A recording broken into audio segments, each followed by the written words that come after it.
on, boys and girls, and welcome back to Project Zangetsu.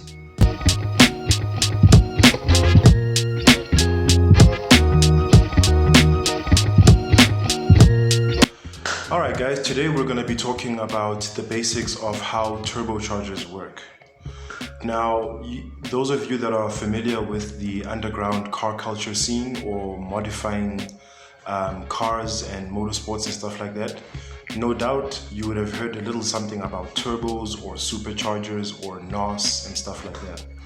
So a turbocharger is basically a car modification that one adds to their engine in order to add more power to their car. So a turbocharger basically works wonders in that regard. Before I explain exactly how it works, I'm just going to give you the basics of how an engine works under normal circumstances. So there are three elements that basically govern an engine's performance and functioning and efficiency. And those are air, fuel, and spark, right? Now, air is something that, like some of the components in the engine, to give you an example of what handles which components. In an engine, you have things like your air induction system. Basically the system that basically draws air into the engine so that it can be sent into the combustion chamber where you find the piston. And in that combustion chamber, just above the piston, would be a spark plug. Now that's where you get the spark.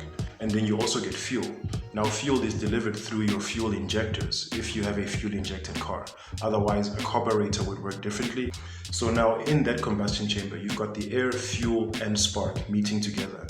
And then you've got the piston basically pushing the fuel up to those, to the air and the spark in order to cause combustion. As we know from basic primary school science, those are some of the ingredients that you need in order to create a fire. So the amount of explosion that happens in your combustion chamber in the engine is basically how much power you're able to generate to propel for your engine to propel the car forward.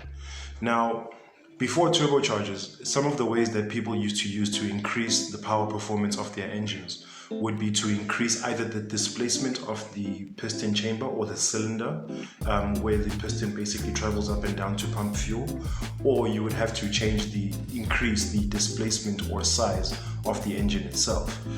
That's where you would be going from a 4-cylinder to maybe a 6-cylinder or a V6, which is also 6 cylinders but like in a V formation, each bank having 3 cylinders to make up 6, or you'd have to get a V8, similar configuration to the V6, 4 cylinders on each bank, or a V10 or a V12, or even a W10 or W16, which is 2 V8s together. So that would be one way in which you can that you can use to increase performance and power of the engine. But that would also have its own drawbacks in that because of the increased displacement, your engine would take longer to rev up to the desired amount of engine revolution for you to experience an increased amount of propulsion. Your engine would take longer to rev. It would be a heavier engine in the car itself, which would slow the car down, which is sort of like counterproductive to what you're trying to achieve. So when turbochargers were finally discovered, superchargers came first. It was a way to, without increasing the engine's displacement or the displacement of the cylinder, you would actually increase the amount of air going into the engine in order to allow for a bigger explosion, therefore more power and more propulsion. So superchargers were a way for an engine to compress the amount of air that's going into the intake chamber.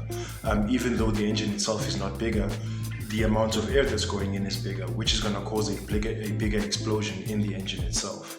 So a supercharger was one of the ways for that to work.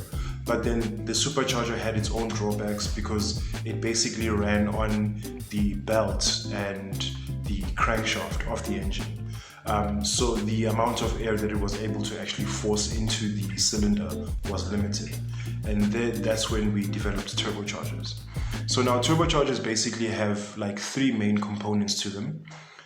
They have the hot side of the turbo, which is so called because that's where the most heat is generated with the type of air that goes in and the air particles being excited in a certain way as to cause friction between the particles and therefore making that side of the engine hotter. So the hot side is normally connected to the engine's exhaust manifold, and that's basically what turns.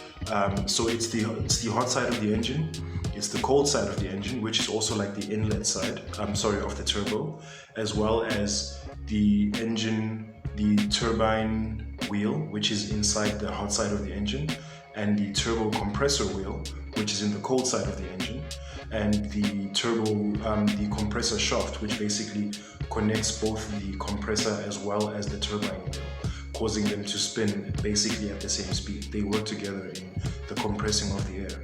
So now the hot side of the turbo is basically connected to the exhaust manifold, which is where air from the engine would normally escape into the exhaust manifold and out the exhaust, and that's where you get your carbon monoxide, your smoking of the engine, your pops and bangs and stuff like that. But with a turbo, the hot side would basically come first between the engine as well as the exhaust manifold. And then as the turbine wheel spins with the air entering the exhaust manifold, it also spins the compressor, which then compresses air into the cold side of the turbo, and then passes through an intercooler, which basically manages the temperatures of the air so that it's not so that the air that's going into the engine in order to increase the combustion is not too hot, because that can cause failure of certain engine components, melting certain components like pistons and so on, failure of the turbo itself, because it could literally explode. So we manage the temperature of the ingoing air through the turbo inlet and the cold side of the engine through the intercooler, which basically manages the temperature of the air that goes through the turbo system by getting ambient air from the atmosphere and cooling it through the intercooler fins that then pass the air through the cold side to the hot side of the engine and creating boost. Initially, the function of turbochargers was basically just to manage the atmospheric air pressure that goes into the engine, because at certain altitudes you would have a certain amount of power because your air is not impeded by how much the air is actually warming up to cause inefficient power.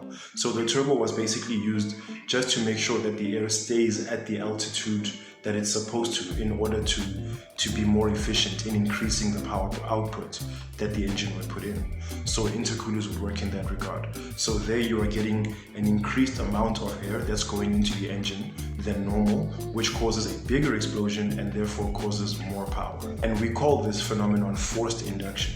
That's why turbochargers and superchargers fall into the category of forced induction parts when we talk about different car parts to modify an engine for performance. So I hope that has been informative for you guys. I hope it's simplified for you how turbochargers work and how they increase power and performance inside an engine.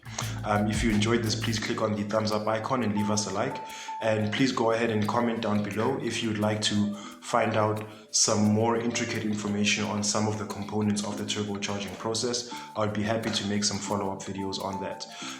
We also do have to cover things like the blow-off valve, the recirculation valve, as well as external wastegates, which also manage the amount of air that's being compressed into the turbocharger.